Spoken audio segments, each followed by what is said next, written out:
প্রথমে তোমাদের এতে ভিডিও দেখাবো, তারপরে ভিডিওটি সবচেয়ে ফানি কমেন্ট গুলি পড়ে শোনাবো। এটা ছিল সুন্দরবনের দ্বিতীয় দিনের সকাল। আর দেখতেই পাচ্ছ আমরা সবাই কিন্তু সুন্দর করে রেডি হয়ে নিয়েছি সকাল সকাল ঘুরতে যাওয়ার জন্য। তো কেমন লাগছে বলো আমাদের তিনজনকে? আমরা তো রেডি হয়ে বেরিয়ে পড়েছি বোটের উদ্দেশ্যে, আর বোট দেখো চলেও এসেছে। তো চলো তাহলে সুন্দরবনের দ্বিতীয় দিনের সকালটা সুন্দর করে শুরু করা যাক। বোটে পৌঁছতে না পৌঁছতে দেখো সকালবেলায় বোটটিটা আমাদের দিয়ে দিল, আর আমরাও দেখো সকালবেলা চায়ের পর্ব সেরে জল দেখতে দেখতে সকালবেলার খাবারও চলে আসলো। আর সকালবেলা মেনুতে ছিল লুচি, ছোলার ডাল আর একটা করে কালো মিষ্টি। লুচি খাওয়া শেষ হতে দেখো একদিকে বৃষ্টি শুরু হয়ে গেল, আর একদিকে দেখো উত্তাল নদী। নদীর ঢেউয়ের বোটে দুলুনি খেতে খেতে দেখো আমুদে মাছের ফিশ ফ্রাই।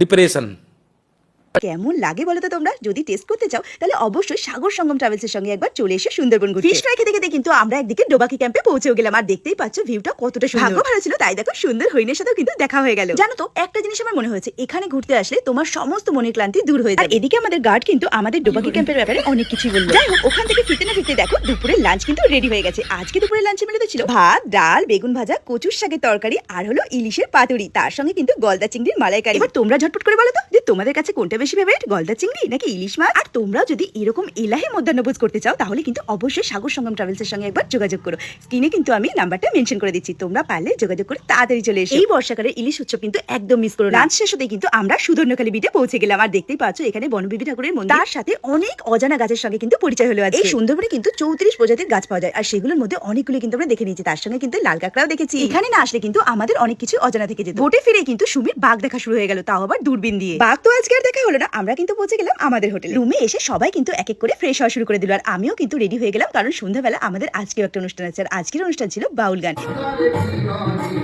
সত্যি বলছি, সাগর সঙ্গম ট্রাভেলসের পরিচালনায় এত সুন্দর অনুষ্ঠান দেখতে পাবো ভাবি। প্রথম দিন ছিল ঝুমুর নাচ, আজকে কিন্তু বাউল গান, যেটা কিনা অসাধারণ। গান শুনতে শুনতে এদিকে দেখো কফিও চলে আসলো, সাথে কিন্তু মুড়ি আর গরম গরম বেগুনি। এরপরে রাতে ডিনার মেনুতে ছিল ফ্রাইড রাইস, আলুর দম, চিকেন কষা আর স্যালাড। প্রতিটা খাবারই ছিল খুব টেস্টি। এত কম বাজেটে সুন্দরবনে এত সুন্দর খাবার পেতে গেলে কিন্তু অবশ্যই তোমাদের আসতে হবে সাগর সঙ্গম ট্রাভেলস এর সঙ্গে। তো তাহলে তোমরা কবে প্ল্যান করছো সুন্দরবন আসার? चलिए शुरू करते हैं।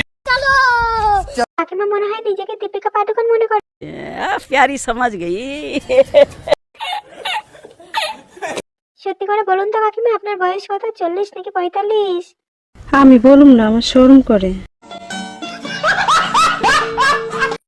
আমাদের মাছের ফ্রাই, বাহ কাকিমা বাহ।